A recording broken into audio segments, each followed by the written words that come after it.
السلام عليكم ورحمة الله وبركاته. شباب أولى ثانوي عاملين إيه؟ يا رب تكونوا كويسين وفي أحسن حال يا رب. طبعا إحنا خلصنا خلاص مراجعة مارس، خلصنا مراجعة إبريل، اتبقى لنا درس يتيم في الآخر اللي هو آخر لسن عندك في الجيو. تمام؟ فإحنا هنبدأ إن إحنا نخلص كل الأسئلة بتاعت برضو التقييمات وأسئلة كتاب المدرسة زي ما كنا متفقين وزي ما كنا بنعمل قبل كده. هنبدأ برضو إن إحنا نخلصها مع بعض بحيث إن إحنا نكون خلصنا كل المنهج كحل أسئلة. تمام؟ وان شاء الله ان شاء الله ان شاء الله هيبقى لنا كده حصه. الحصه دي باذن الله هتبقى اللي هي ليله الامتحان بتاعت الفاينل، خلاص ليله امتحان اخر السنه. تمام؟ ان شاء الله هنبدا ان احنا نحل فيها امتحانات كتير جدا بحيث برضو ان احنا نلم كل افكار المنهج مع بعض. تمام؟ فخلونا بقى نبدا دلوقتي باللاست سيشن اللي هي اخر سيشن عندنا اللي فيها اخر لسن عندي في الجيو. يلا بينا. اول حاجه طبعا عندي المالتيبل تشوز كويستشن زي ما احنا متفقين طول الوقت. طب هو يا مس اللسن ده بيتكلم عن ايه؟ اللسن ده بيتكلم عن حاجات كتير جدا، بس اهمها ان انا بعرف الليثوسفير ده بيفيدني بشكل اوسع وبشكل اكبر بقى، غير بقى كون فكره المينرالز والروكس وكل ده. ايوه المينرالز والروكس دي مالها فيها ايه؟ فاكرين الابلكيشنز اللي احنا كنا بناخدها في كل درس؟ النهارده بقى الدرس كله عباره عن ابلكيشنز. طيب يلا بينا على اول سؤال. يلا which of the following methods انهي من الميثودز اللي قدامي ديت is used to extract petroleum from rocks؟ انهي من دول هستخدمها علشان اطلع الاويل واطلع البتروليوم من تحت الارض؟ طب تعالى نشوف. انا عشان اطلع حاجه من تحت الارض من بين الروكس هعمل ايه؟ هبدا ان انا اعمل digging، هبدا ان انا احفر. طب تعالى نشوف بقى. conventional drilling and crude oil extraction، هبدا ان انا اعمل drilling تحت الارض كده واطلع الحاجات الاويل دي كلها. طيب اللي بعده direct distillation of water، هعمل distillation للووتر واقسم الووتر لحاجات كده مختلفه؟ لا ماليش دعوه بيه. طيب distillation under atmospheric pressure only، هبدا ان انا افصلهم عن بعض under الاتموسفيريك بريشر. ده انا عايز اطلعهم من تحت الارض اصلا عشان ابدا افصلهم، فلا برضه. ايرون اكستراكشن، هبدا ان انا اطلع الايرون من تحت، ماليش دعوه بالايرون. يبقى انا هعمل ايه علشان ابدا اطلع الاويل ده؟ عشان اطلع اصلا البتروليوم ده موجود في الاويل اللي تحت البترول، يعني موجود تحت ايه؟ موجود في الاويل اللي موجود تحت الارض. فانا علشان اطلع البتروليوم لازم اطلع الاويل، وعشان اطلع الاويل لازم اعمل دريلينج. فانا لما اعمل دريلينج هطلع الاويل، والاويل ده اعمل له اكستراكشن وابدا ان انا اطلع منه ايه؟ كل اللي انا عايزه بقى، من ضمنهم هيكون الايه؟ البتروليوم. طيب يلا بينا على نمبر 2. يلا what is the propose of the fractional distillation process for petroleum؟ لو مسكت البتروليوم ده وبدات ان انا اعمل له distillation، يعني ايه يا مس distillation يعني ان انا هبدا افصل البتروليوم او الاويل اللي طالع لي ده لاكتر من حاجه. يعني انت عندك من البتروليوم ده انت ممكن يطلع لك عندك الجازولين او الجازولاين، يعني اللي هو البنزين اللي انا بستخدمه. تمام؟ ممكن يطلع منه مثلا فور اكزامبل، عايزه حاجه ثانيه ممكن تطلع منه. احنا قلنا الجازولين، عندك الناتشورال جاز اللي انا بستخدمه ده بيبقى اصلا بيكون اصلا طبقه فوق الجازولين. طب عندك حاجه اسمها الجاز اصلا، الجاز ده اللي هو ايه؟ اللي احنا بنستخدمه في البوتاجاز اللي هو البيوتان والبروبان. تمام؟ and so on. يبقى انا بعمل الدستليشن ده ليه؟ عشان اطلع كل حاجه، وبيطلع بقى منها حاجات كتير. الاسفلت اللي انا بستخدمه ده بيطلع الاسفلت اللي انا بعمل بيه العربيه الارض الرودز يعني او الويز بيطلع من البتروليوم. عندك الديزل اللي بيستخدموه التراكس والكلام ده برضو كله من البتروليوم. طب انا عشان اعمل ديستليشن البتروليوم ده ايه لازمته؟ هل هو بيعمل سيبريتنج للكومباوندز بيزد اون ذا كولر؟ هل انا هبدا اقسمهم لاكتر من حاجه according to الكولر بتاعهم؟ لا. طيب separating compounds based on their density، على حسب الدانستي بتاعتهم and different boiling point، وعلى حسب كل واحده والبويلينج بوينت بتاعتها تمشي. يا مس ازاي ده بيحصل؟ قال لي بص، هو بيكون الجهاز عامل كده. لما حضرتك بتسخنه انت بيكون عندك حاجه مثلا زي الجاز دي بتكون خايفه جدا، فبتلاقيها طلعت قعدت فوق هنا، تطلع تقعد فوق في الحته دي، ادي دي الجازز. تمام؟ في مواد تانية تبقى تقيله جدا هتروح تقعد هنا زي الاسفلت مثلا and so on. تمام؟ فبيترتبوا بشكل معين. في الترتيب ده انا ببدا ان انا اخد كل واحد فيهم بره واخرجه واعمل بيه اللي انا محتاجه. يبقى ده بيدبنز على ايه؟ على الدنسيتي بتاعته، هل هو خفيف ولا تقيل، والبويلنج بوينت بتاعته. البويلنج هل هو بيحصل له بويلنج بسرعه ولا لا؟ طيب نشوف اللي بعده. mixing chemical compounds together، ببدا اعمل mixing، لا ده انا عايزه افصلهم عن بعض. طيب ها producing water، هعمل منها water برضه لا. يبقى انا هختار مين؟ هختار بي، ان انا هعمل separating للكومباوندز بتاعه الاويل او بتاعه البتروليوم according to حاجتين مين؟ density boiling point. مين هما؟ density و boiling point. الله ينور. يلا بينا. نمبر 3. which of the following products، انهي من البرودكتس اللي هلاقيها قدامي دي results from the fractional distillation of petroleum. مسكت البتروليوم وكسرته، او مش كسرته بقى، فصلتهم عن بعض according to ال density وال boiling point. هيطلع لي ايه من دول؟ هيطلع له جازولاين وديزل وواكس واسفلت. هيطلع كده فعلا. طب نشوف اللي بعده. هيطلع يورانيوم وسيليكون وكوارتز؟ لا، ده دي شويه elements موجوده او minerals موجوده تحت الارض. طيب ووتر وسولت ولايمستون وايرن؟ لا برضه. جبسم ولايمستون وكلي؟ مش هيطلع كل الكلام ده. البترول او الاويل هيطلع لي ايه؟ هيطلع لي حاجات كتير جدا، من ضمنها الجازولاين والجاز والديزل والواكس والاسفلت and so on. تمام كده؟ يلا بينا. نمبر 4. why are some microorganisms، او بقول عليها الميكروبس، used in petroleum extraction. بص يا سيدي، انا عشان اطلع البترول من تحت، انا قدامي دلوقتي حاجه موجوده في لاير تحت خالص في الارض، فانا قاعد هنا، فانا عشان اطلع كل ده انا هبذل مجهود كبير. ايوه، ازاي هقدر اسحب الحاجات دي من تحت؟ قال لي ان انا بعمل حاجه مهمه جدا، يا اما بروح منزل عندي ووتر او شويه جازز، وفي الحالتين لو انا عندي ووتر مثلا، فالووتر دي هتنزل تقعد تحت هنا وترفع لي البتروليوم ده شويه او الاويل ده شويه، والجاز نفس الكلام. او بقى هعمل ايه؟ قال لي هحط حاجه اسمها مايكرو اورجانيزمز او ميكروبس، اللي هم ساتش از مين يا مس؟ ساتش از عندك البكتيريا. طب هي البكتيريا دي يا مس كانت بتعمل ايه؟ قال لي البكتيريا دي بتعمل 3 حاجات، بتطلع لي 3 حاجات. اول حاجه بايو اسيد،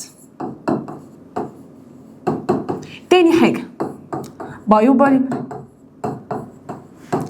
وتالت حاجه عندي اللي هي الجاز، بتطلع لي جاز. طب الفانكشن بتاعت كل واحده فيهم عباره عن ايه؟ يعني كل واحده فيهم لازمتها ايه في الدنيا؟ قال لي ان الجاز ده بمنتهى البساطه بيعمل لي بريشر عالي، فلما اعمل بريشر عالي يبدا ان هو يرفع لي الحاجه دي لفوق، بضغط جامد فبيطلع لي الحاجه دي لفوق. طيب ايه تاني؟ عندك البايو اسيد، ده من اسمه اسيد يبقى هيعمل ديسولفنج، يبقى اسيد هيعمل لي ايه؟ ديسولفنج. ده بيعمل ديسولف لشويه من المينرالز اللي موجوده عندي في الاويل، اللي بتخلي الموفمنت بتاعت الاويل ديفيكلت. يبقى انا هعمل ديسولفنج شويه للمينرالز ديت، بحيث ان انا اقدر ان انا اطلعها عادي. تمام. طيب والبايو بوليمرز، بمنتهى البساطه بتعمل لي ايه؟ بتديكريز الفيسكوستي. طيب حلو قوي. يبقى انا دلوقتي عندي الميكروب دوت عمل لي 3 حاجات، طلع لي بايو اسيد، عمل لي ديسولفنج للمينرالز اللي انا مش محتاجها. تاني حاجه طلعت بايو بوليمر، وده قلل لي الفيسكوستي اللي كانت عندي، فبالتالي الاويل هيطلع بسرعه. تالت حاجه ان انا بدا ان هو يسكريت اورجانيك جاز، والجاز دوت بدا ان هو يطلع لي، يعمل لي زي بريشر هاي بريشر، والهاي بريشر ده بدا يطلع لي الاويل لبره. طيب يبقى انا ليه حطيته؟ عشان يكلر البتروليوم؟ لا ماليش دعوه، مش عايزاه يكلر حاجه، شكرا. تو بريك داون روكس، هيبدا ان هو يكسر الروكس، اند موبيلايز الاويل ترابنج ان ذا روك بورز، هيبدا ان هو يكسر لي الروكس اللي حواليها، وكمان يحرك لي الاويل ده. هو هيعمل كده. استنى ما نمسح الشخبطه اللي احنا مش شخبطينها هنا دي. طيب نشوف اللي بعده، ممكن تطلع حاجه ثانيه صح. فريز بتروليوم، هيجمد البتروليوم جوه؟ لا. طيب جنريت الكتريستي دايركتلي، هيطلع الكتريستي بسرعه؟ لا مش هيطلع لي الكتريستي بسرعه. يبقى هو هيعمل ايه؟ هيبدا ان هو يسكريت شويه ماتيريالز، الماتيريالز دي هتساعدني في ان هي تطلع لي الايه؟ البترول. طيب يلا بينا على اللي بعده. question 5. What is the main factor affecting the quantity of the petroleum extracted from rocks؟ مين من دول هيتحكم لي في كمية البتروليوم اللي طالع عندي من الروكس؟ هل هي كمية السولتس اللي موجودة؟ لا. The permeability and pore size in the rock أو of the rock، يعني أنا عندي ادي هنا ادي بور وادي بور وادي بور، البورز دي نفسها هي اللي هتتحكم لي في كمية البترول.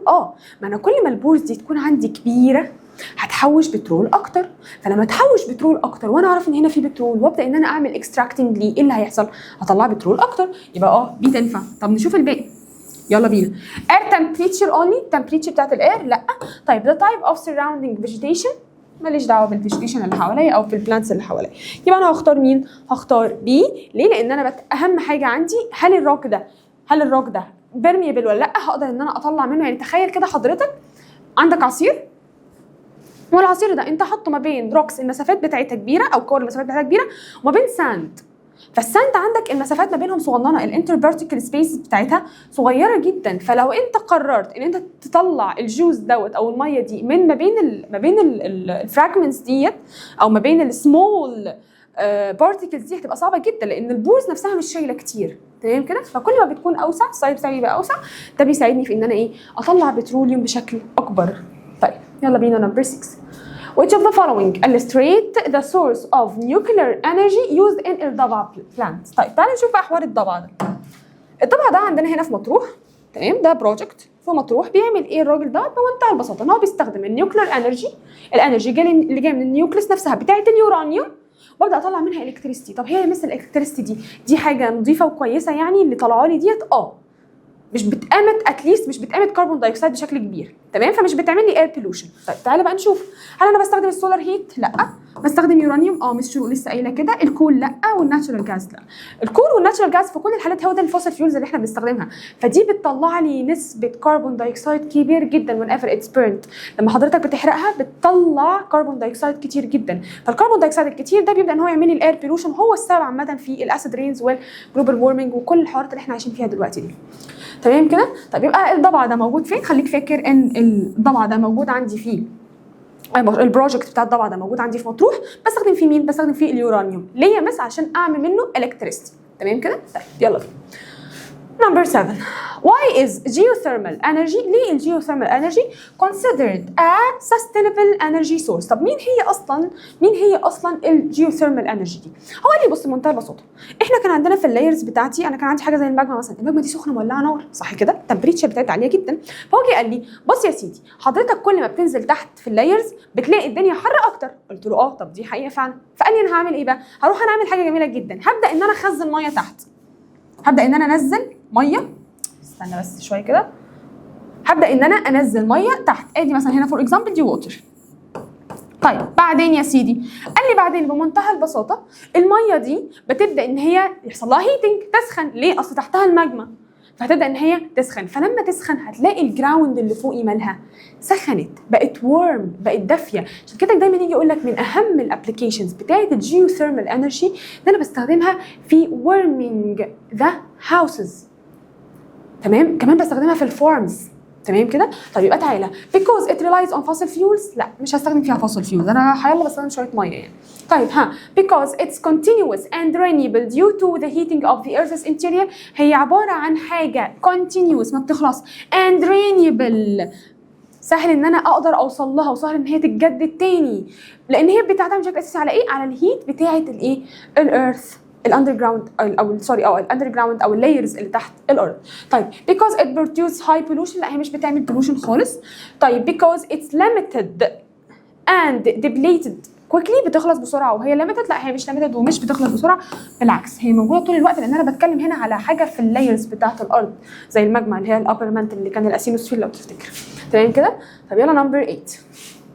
when nuclear fission، يعني ايه نيوكلير فيجن يا بس؟ يعني حضرتك النيوكليس الحلوه الجميله ديت، مش النيوكليس دي اكيد لان دي النيوكليس بتاعت البيولوجي، النيوكليس بتاعت الاليمنت الحلوه ديت هي تبدا تعمل ايه؟ تبدا ان هي يحصل لها فيجن انتو 2 نيوكلياي، او اوقات بنقول عليها several نيوكلياي. تمام كده؟ يبقى النيوكليس الواحده بتبدا ان هي تتكسر، تتقطع، تتقسم، يحصل لها ديفيجن انتو several parts. طيب occurs in uranium، لو مسكت انا اليورانيوم ده وعملت له الايه؟ النيوكلير فيجن. وخلي بالك الفرق بين كلمه فيجن وفيوجن هنعملها في الكومبير مع بعض. تمام؟ طيب مسكت اليورانيوم نيوكليس وبدات ان انا اعمل لها فيجن. طيب the energy is released in the form of، كميه الانرجي اللي هتطلع، خلي بالك ان في الفيجن بيطلع انرجي بنت لذينه. طب الانرجي اللي بتطلع دي بتكون انرجي ايه؟ هيت انرجي وكينيتيك انرجي، لازم تطلع لي كينيتيك انرجي، وكمان لازم يطلع عندي نيوكلير بارتيكلز. يعني ايه نيوكلير بارتيكلز؟ مثلا ما انا كسرت النيوكليس، انا كسرت نيوكليس، فبطبيعه الحال النيوكليس هتبدا ان هي تطلع لي بارتيكلز من عندها. طب هل هيطلع لي هيت بس؟ لا. هيطلع لي لايت بس؟ لا. هيطلع لي ساوند ويفز برضو؟ لا. تمام كده. طيب مش عارفه هو ليه بيقلب اورنج، بس يعني اتمنى انتوا تكونوا شايفينه يعني. يلا بينا نمبر 9. which of the following uses demonstrates the exploration of geothermal energy in daily life. هستخدم الجيوثيرمال انرجي في ايه في حياتي اليوميه؟ operating موبايل فون، هستخدمها في ايه؟ ماليش دعوه. طيب glass manufacturing؟ لا. طيب ها heating الهومز اند فارمز؟ انا لسه قايل لك من شويه ان انا بستخدمها كده ان هي بتسخن لي الارض اللي تحتيه. طيب ايرون برودكشن؟ لا برضه، يبقى انا هتبقى ايه عندي؟ سي. طيب يلا بينا. 10. which of the following characteristics makes rocks a good source for nuclear energy؟ ليه الروكس دي بقول عليها ان هي فورم ابن لذينه للنيوكلير انرجي؟ هل لان هي عندها لو دينستي وفيها مايكا؟ ماليش دعوه بالمايكا. طيب هل هي عشان بتكون فيها حاجه اسمها راديو اكتيف مينرالز زي اليورانيوم مثلا، اللي هو اصلا بيطلع راديشن من غير اي حاجه ومن غير اي مجهود؟ طب هو ليه يمثل اليورانيوم؟ احنا ليه جينا قلنا عن اليورانيوم اللي هو راجل مش مظبوط كده؟ ليه انا جيت قلت عليه ان هو انسان مش واضح؟ ليه بقول عليه بيطلع راديشن؟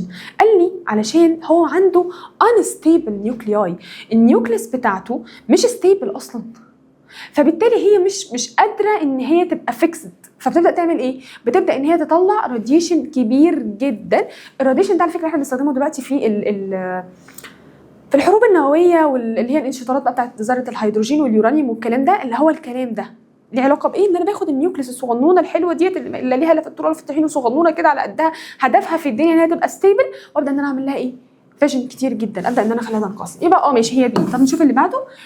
اتس دارك كولر عشان لونها اسود، ماليش دعوه. هاي بيرميابيليتي اوف ووتر، مش محتاج الووتر في حاجه، تمام؟ فانا هتكلم ليه انا بستخدم الروكس، او ليه بقول على الروكس اللي هي ليها النيوكلير انرجي عالي، عشان هي فيها نيوكليس مش مستقره، اللي هي مين مثلا؟ فور اكزامبل عندك اليورانيوم، تمام كده؟ طيب يلا بينا على اللي بعده. question 11.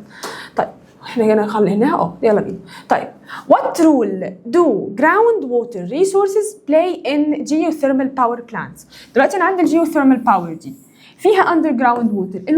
underground water resources او الريزرفوار يعني هتبدا ان هي استخدمها في ايه؟ تعال شوف. هل هي بتستور سولار راديشن؟ هل ليها علاقه بالشمس؟ مالهاش دعوه بالشمس. طيب transferring heat from hot rocks to the turbine؟ ماشي سيبوها دلوقتي. اللي بعده generating electricity directly without heat. لا طبعا كلمه without دي هي اللي باظت الدنيا. increasing air temperature؟ لا. طب هو احنا كنا متفقين ان الجيوثيرمال ده كان بيعمل ايه؟ الجيوثيرمال ده كان بيعمل هيتنج للووتر، صح كده؟ طب تعالى بقى افتكر معانا كده واحنا صغننين. يقول لك ايه؟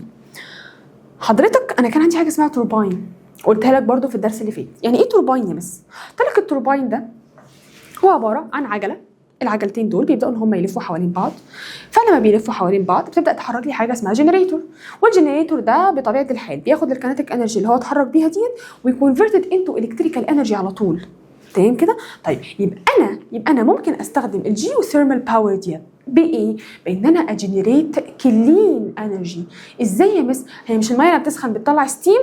بتطلع ستيم. مش الستيم ده او البخار ده الفيبر اللي طالع ده ممكن يحرك لك توربين؟ ممكن. والتوربين تحرك جنريتور؟ بالظبط. حركت جنريتور طلعت الكتريستي، تمام؟ يبقى انا هستخدم ايه؟ ان انا هبدا اخد الهيت، الحراره اللي طالعه لي من الهوت روكس ديت واوصلها للتوربين، فالتوربين لما يوصل لها الهوت روكس تبدا ان هي ايه؟ تتحرك. اتحركت الجنريتور يتحرك، الجنريتور هيتحرك، ايه اللي هيحصل؟ تبدا ان هي بطبيعه الحال تجنريت الكتريستي، تمام كده؟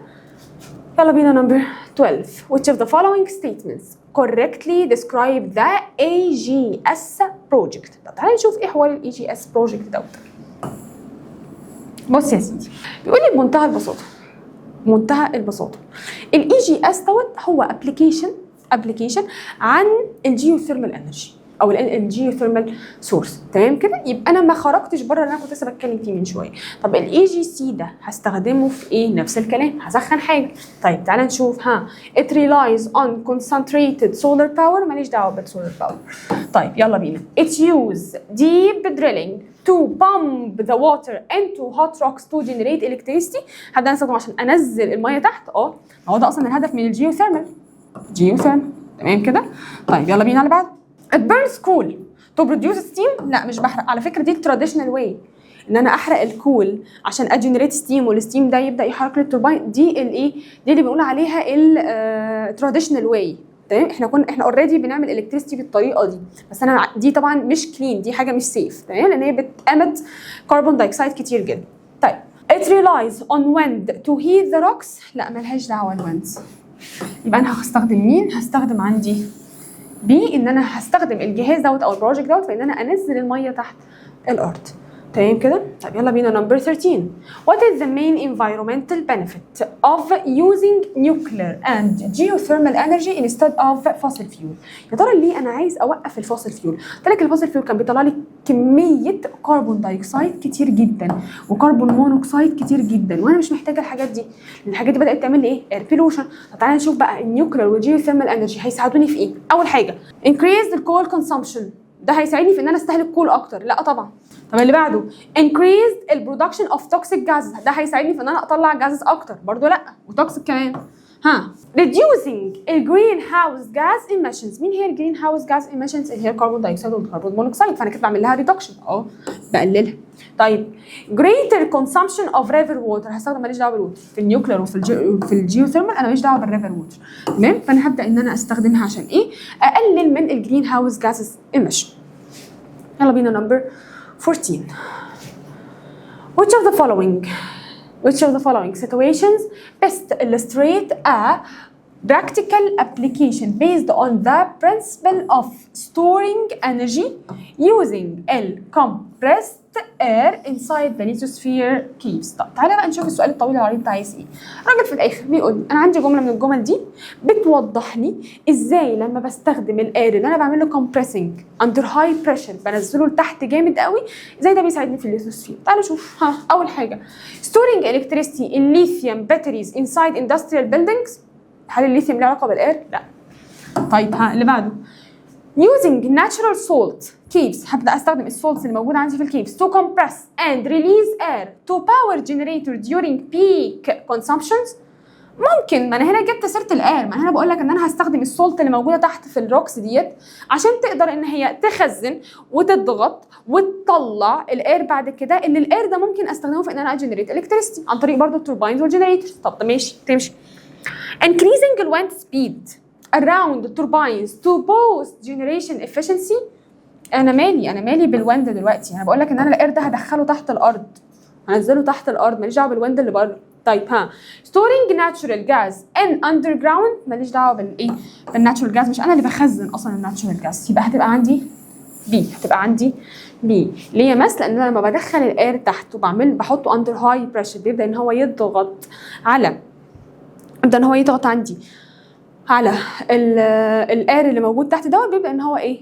يخزنه لي عندي، ومع الوقت ممكن ان انا اجنريت الكتريستي منه. تمام كده؟ طيب يلا بينا نمبر 15. طيب natural hydrogen، الهيدروجين الطبيعي relies on a reaction inside the rocks، ممكن يطلع لي عندي من رياكشنز موجوده في الروكس. طب يا مس هو ده كان اسمه ايه؟ كان اسمه وايت هيدروجين. بيحصل ازاي الوايت هيدروجين ده يا مس؟ الوايت هيدروجين ده بيحصل لما حضرتك الميه بتبدا ان هي تتفاعل مع حاجه اسمها اوليفين.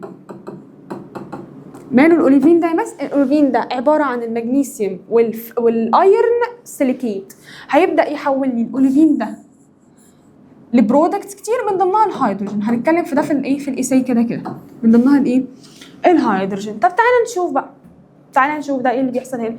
What is the most logical result if the rock have low olivine mineral؟ الروك اللي انا عندي دوت اللي بتعامل معاه ما فيهوش اوليفين كتير. يلا بينا. natural hydrogen production increase، الهيدروجين هيزيد؟ لا، ده بقول لك ما عنديش اوليفين كتير. hydrogen production stop completely، انا من غير ما اكمل بقيه الجمله، لا مش هيقف خالص، انا عندي بس قليل. The rate of natural hydrogen formation decreased due to the absence of the essential element in the reaction. والرياكشن ده بيحصل مع الايه؟ مع الايرون بشكل اساسي، فانا لو ما عنديش اوليفين كتير يبقى انا ما عنديش ايرون كتير. طب اللي بعده pressure increase inside the rock leading to their explosion. لا برضه ماليش دعوه، يبقى انا هختار مين؟ سي. ليه؟ علشان كميه الايرون اللي موجوده عندي قلت. طيب يلا نمبر 16. which explanation clarifies why some countries prefer storing compressed air energy ديت. ليه في عندي countries بتفضل انها تخزنه في الروكس عندي instead of industrial concrete structure. طب تفتكر ليه؟ تعالى نشوف الموضوع ده ليه. هل علشان الروكس بتبروفايد a stable temperature، فيها temperature معينه that reduce the energy loss during storage؟ ما انا عايز اعمل كده. ايه اللي هيحصل؟ انا عايز الدنيا تبقى ستيبل عندي، لان كل ما تبقى الدنيا عندي ستيبل هيخليني ابريفنت ان انا اخسر اي حاجه، تمام كده؟ فانا مش عايز برضو اخسر الايه؟ الجازز اللي عندي. طب نشوف اللي بعده. concrete structure are more expensive but store more energy. لا ده بالعكس، الدول دي بتدور على ان هي ازاي تستور انرجي بشكل كبير، فلو ده بيستور انرجي بشكل كبير كان هبدا نستخدمه. طيب compressed air moves faster inside concrete compared to rocks. لا ملهاش دعوه. طيب rocks completely prevent الاير loss. هل هو prevent ان انا اخسر اي نوع من انواع الاير during الاوبريتنج؟ لا، هو اوقات في الاوبريشن اصلا بيبدا ان هو يحصل لي شويه لوزنج، ولكن بيكون بشكل قليل، بيقلل لي اللوزنج اير، تمام كده؟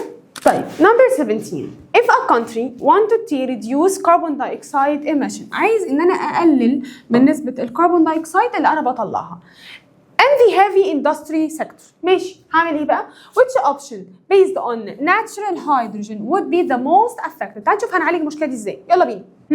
using hydrogen as a fuel to burn the coal، هعمل burning the coal. بص حضرتك بتحرق اي حاجه في الدنيا، عارف ان انت بتطلع كربون دايوكسيد كتير، تمام؟ فانا مش عايز اطلع كربون دايوكسيد كتير. طيب اللي بعده. replacing traditional iron and steel furnaces with hydrogen powered furnaces to produce zero emission iron. هبدا ان انا ابدل الحاجات اللي بستخدم فيها ايرون وستيل بهيدروجين، فدي تمشي معايا. دي تمشي معايا. ما انا لو حطيت الهيدروجين ده فانا مش هطلع emissions خالص. طب تعالى نشوف الباقي.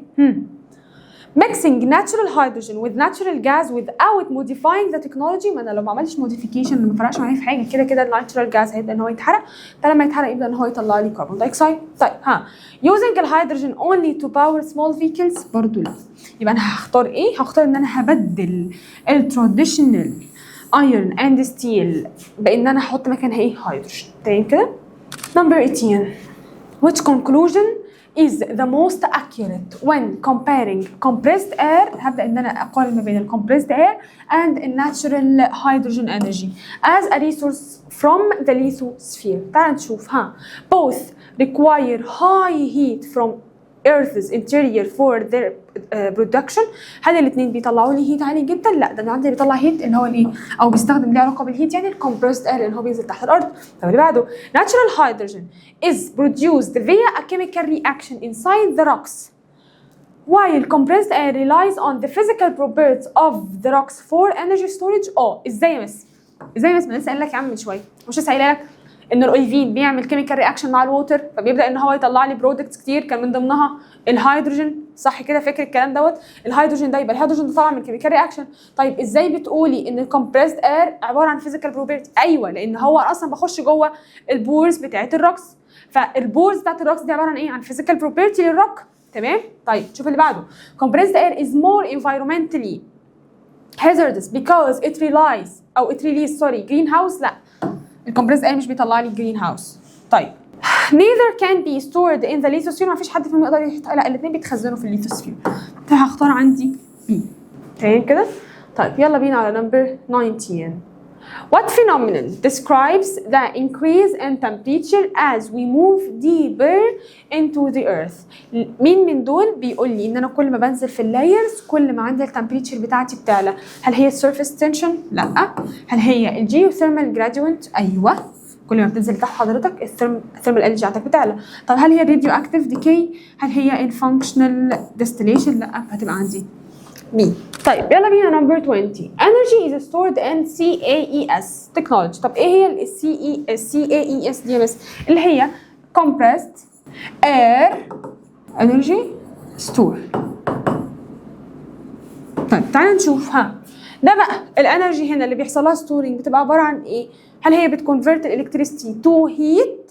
هتاخد الالكتريستي تحولها لهيت؟ لا العكس. طيب splitting اليورانيوم اتومز، ماليش دعوه باليورانيوم اتومز. growing الانرجي production او producing bacteria لا برضه. طب اخر حاجه عندي ايه؟ compressing الاير، بضغط الاير inside the deep rock cavities. ايوه بعمل كده فعلا. تمام كده؟ يلا الكويستشن اللي بعده. طيب in the thermal reservoir experiments في الاكسبيرمنت بتاعت الثيرمال reservoir box A maintains its temperature due to تفتكر ليه؟ تعالى نشوف هل علشان presence of compressed air الاير ملوش دعوه، انا عايز اشوف التمبريتشر هنا مالها. طيب chemical reaction between the sand and soil and water sorry لا.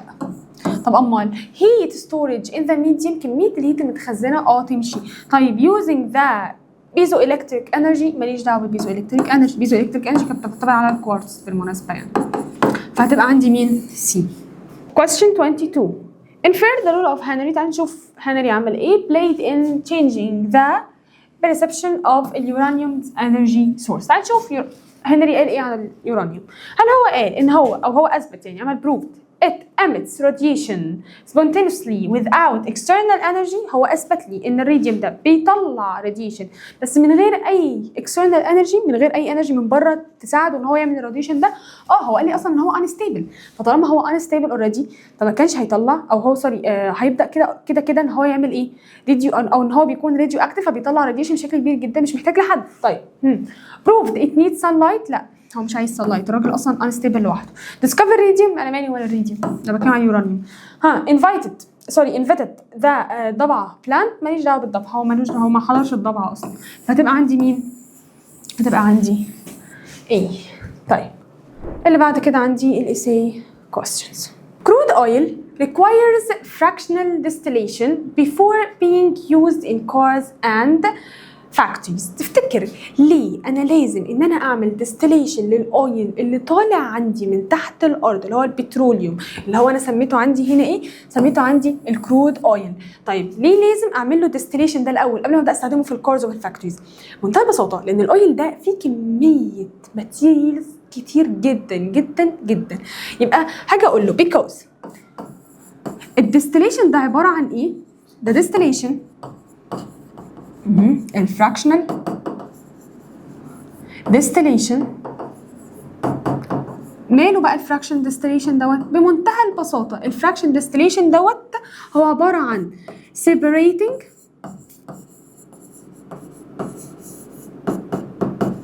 the oil اللي هو الكرود اويل into materials into several materials. طب يا مس ممكن حضرتك تقول لنا حاجه من الماتيريالز دي؟ عيون. تعالى ما اقول لك، عندك الجازولين او الجازولاين، عندك الاويل جاز اللي بتستخدمه المراكب والكلام ده اويل جاز، عندك الديزل، عندك يا سيدي الاسفلت اللي بنستخدمه في الرودز and so on بقى. تمام؟ طول ما انت ماشي بقى هتلاقي عندك حاجات كتير جدا بنستخدمها من الايه؟ من الكرود اويل اللي طالع ده. تمام كده؟ طيب يلا بينا على اللي بعده. مايكرو اورجانيزمز help improve the quantity of petroleum extracted from rocks. تفتكر ليه المايكرو اورجانيزمز اللي هي كانت عندي مين؟ كانت عندي البكتيريا.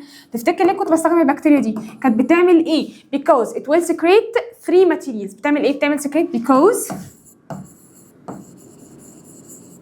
it will secrete. طب هي تعالى بقى نشوف هي هتسكريت ايه. secrete يلا بينا هتسكريت ايه؟ اول حاجه عندي بايو اسيد. طب من اسمه بايو اسيد طالما انا عندي اسيد، الاسيد ده بيعمل ايه؟ it will dissolve minerals that prevent moving of the oil طيب ده اول حاجه عندي. طب اللي بعد كده عندي مين تاني؟ كان عندي مين مع البايو اسيد؟ كان عندي حاجه اسمها البايو بوليمرز.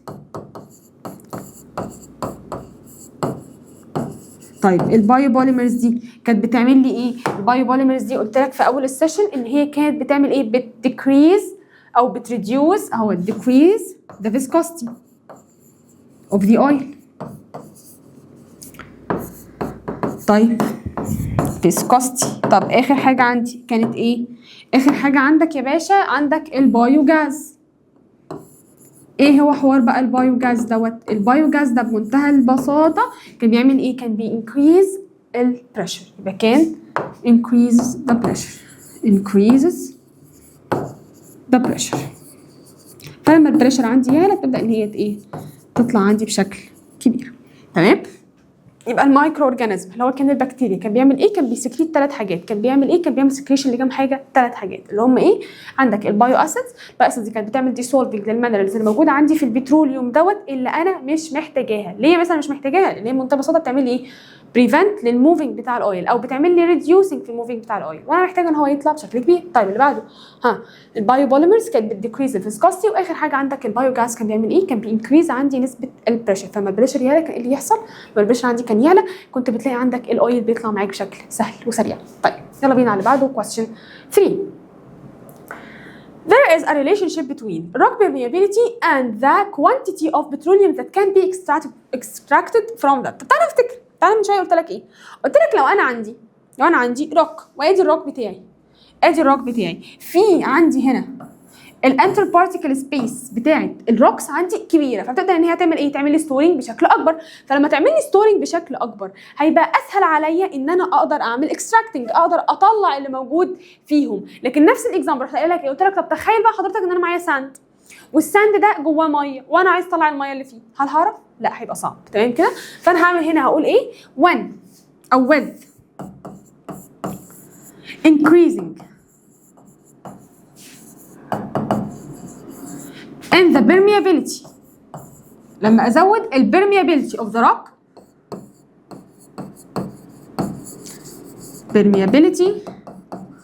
rock ايه اللي هيحصل ساعتها؟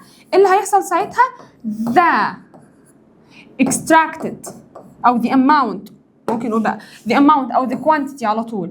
the quantity of petroleum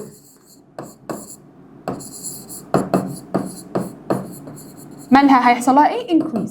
تمام كده؟ يبقى انا عندي هنا لما ايه اللي هيحصل؟ لما يبدا عندي الريليشن شيب، ايه هي الريليشن شيب بين الروك permeability وعندي الكوانتيتي. كل ما زادت عندي الكوانتيتي ايه اللي هيحصل؟ كل ما زاد عندي كل ما زاد عندي البورس ديت او كل ما زاد عندي البرميابيليتي بتاعه الروك ان انا اقدر ادخل واشوف ايه اللي جوه، هيزيد عندي كمان الايه؟ الكوانتيتي بتاعه الاويل اللي انا هبدا اطلعها واخرجها. تمام كده؟ طيب يلا بينا على اللي بعده question 4. The difference in the storage of petroleum produced أو products is based on the boiling point after fractional distillation. بيقول لي من الآخر عشان أقدر أفصل، لو أنا عندي آدي قلت لك أنا بحطها كده أدي الجهاز بتاعي، لما باجي أحطها وأبدأ إن أنا أحرقها بيبدأ إن هو يترتب بترتيب معين. طب ليه؟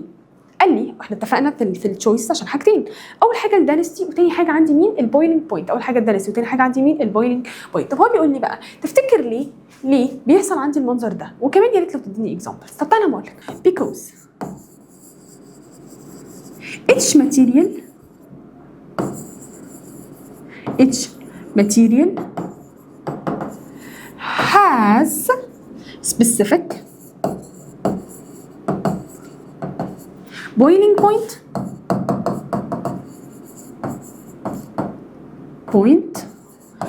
and density. طيب ده برضو يعرفني ايه يا مس من الاخر؟ يعرفني ان حضرتك هتلاقي اول حاجه عندك اللي هي عندها ايه؟ اللي عندها low density خفيفه جدا، اللي هي مين؟ اللي هو عندك الجاز. الجاز ده ماله يا مس؟ الجاز ده عنده low density والبويلنج بوينت بتاعته small. طيب اللي بعد كده لو مشينا بقى، يعني انا هديك كده اكزامبل. عندك البنزين او البنزين، طيب برضو هيبقى ده طبعا ده بيكون very low وده بيكون very small. طب البنزين ده بيكون low عادي وده بيكون small عادي. طيب تعالى لو فضلت ماشي طول ما انت ماشي كده هتلاقي عندك مثلا عندك الجاز، الاويل جاز اللي بتستخدمه الشيب والكلام دوت اللي هم المراكب، يعني دي هتلاقيها ايه؟ مودريت نوعا ما، او هنقول خلينا نقول هاي شويه، ودي هتكون لارج. طب لو جيت اتكلمت على اخر حاجه عندي مثلا فور اكزامبل الاسفلت ماله؟ ده فيري هاي ده very high وهتلاقيه very large. الديزل هتلاقيه هنا and so on. تمام؟ يبقى انت كل ما بتمشي لتحت كل ما هتلاقي اللي فوق ده عندك هنا بيكون عنده هاي دانستي بيكون عنده لو دانستي وبتكون التمبريتشر بتاعته او البويلينج بوينت بتاعته صغننه جدا. لكن كل ما تنزل لتحت ايه اللي بيحصل؟ الدانستي تبدا تعلى معاك بالتالي البويلينج بوينت تبدا تعلى معاك. طيب يلا بينا على اللي بعده question 5. The box. البوكس containing the thermal reservoir in the previous activity. انا عندي activity whatever activity دوت هيبدا ان هو يكون فيه بوكس. البوكس ده فيه thermal reservoir. طيب حلو قوي. remains warmer than the reference box. ليه تفتكر لو انا عندي تو بوكسز واحد عادي انا حاطه عادي والتاني بدات ان انا احط فيه حاجه اسمها ثيرمال ريزرفوار. اللي هو ايه الثيرمال ريزرفوار ده؟ فور اكزامبل مثلا الووتر. تمام؟ يعني ايه ووتر؟ يعني ايه ثيرمال ريزرفوار؟ يعني بيبدا ان هو يتراب الايه الثيرمال انرجي او الهيت. طيب تفتكر ليه هيبقى warmer than التاني؟ لان هي بتعمل ايه؟ trapping للهيت. يبقى because the thermal reservoir because the thermal reservoir بتعمل ايه الثيرمال ريزرفوار ديت؟ trap the thermal energy او the heat energy. the heat اللي هي بين قوسين عندك مين؟ اللي هي بين قوسين عندك الثيرمال energy. تمام كده؟ هي من اسمها thermal reservoir يبقى اكيد بتعمل trapping للثيرمال energy. طيب اللي بعده number 6 يلا بينا. radioactive elements like uranium. radioactive minerals او elements اللي شبه اليورانيوم in nuclear power generation are used instead of other stable metals. ليه بستخدم اليورانيوم برغم ان هو unstable؟ بمنتهى البساطه لان الانستابيليتي اللي عنده ديت بتبدا ان هي تعمل لي ايه؟ تطلع لي راديشن. الراديشن دي انا ممكن استخدمها في ايه؟ في ان انا اجنريت الكتريستي بمنتهى البساطه. يبقى انا لما اجي اكتب هنا هقول because unstable يورانيوم. ماله الانستيبل يورانيوم دوت؟ well release energy او high amount او large amount of energy that will be used. هبدأ ان انا استخدمها to generate electricity. طيب نوع الانرجي بتطلع ايه؟ تكون ثيرمال باي ذا واي، ثيرمال انرجي. طب انا ممكن اسال سؤال؟ معلش تعالى كده ارجع لي بالسؤال اللي ورا قبل ما نكمل هنا. السؤال اللي ورا كده دلوقتي انا قلت ان الثيرمال ريزرفوار دول ممكن ان هم يبقوا بيعملوا ترابنج اصلا للثيرمال انرجي. طيب اول حاجه مين الاكزامبلز اللي عندي او مين هم الثيرمال ريزرفوار دول؟ انت عندك حضرتك الووتر وعندك الروكس. طب انا هسال سؤال مهم جدا، هل الثيرمال ريزرفوار دي محتاجه سورس اوف انرجي من بره؟ محتاجه حد يسخنها؟ لا، هي ممكن تكيب ان هي تفضل سخنه وتفضل عندها ثيرمال انرجي even when the source، حتى لو السورس اوف انرجي دوت او اوف هيت حصل له ايه؟ heat is moved او removed، حتى لو حصل له ايه؟ removing. تمام؟ عشان دي حته مهمه برضو. فاهم كده؟ طب نرجع بقى لسؤالنا نمبر 6. اليورانيوم ماله؟ قلت لك ان الانستابيلتي بتاعت اليورانيوم دي بتطلع لي كميه كبيره جدا من الثيرمال انرجي، فبالتالي تبدا ان هي ايه؟ تجنريت عندي الكتريستي. تمام كده؟ طيب يلا بينا نمبر 7. The heat stored deep within the earth can help warm houses and farms throughout the years. المية اللي أنا هخزنها تحت الأرض دي ممكن إن هي تساعدني بعد كده في إن أنا أعمل إيه؟ إن أنا أسخن أو إن أنا أدفي البيوت والمزارع. طب ده كان عبارة عن إيه؟ ده عبارة عن أو due to أو due to the حاجة اسمها geothermal application أو تكنولوجي. تحصل ازاي دي؟ The water will be heated، هيبدأ ان هو يسخن due to the high temperature under the earth. The high temperature under the earth. تمام كده؟ حلو قوي زي الفل لحد دلوقتي. طب يلا بينا على question 8. مفيش question 8. مفيش question 8. خلصنا. ده كده اول فيديو، ده كده اول بارت، واللي هو بالمناسبه دي اسئله كتاب المدرسه كلها، تقريبا حاطه فيها شويه من اسئله التقييمات، ولكن هي اغلبها كتاب المدرسه. الفيديو الجاي ان شاء الله اللي هو زي ما احنا متعودين هينزل على بكره باذن الله، هنبدا ان احنا نكمل اسئله الدرس الاخير دوت، واللي هنبدا بيها طبعا بايه؟ بجزء التقييمات وجزء الهوم ورك وكل الاسئله اللي الوزاره بتنزلها. تابعوني علشان زي ما قلت لكم ان شاء الله هنعمل مراجعه ليله امتحان للفاينل بتاعنا باذن الله. اتمنى لكم كل الخير، بالتوفيق حبايبي اولى ثانوي. السلام عليكم.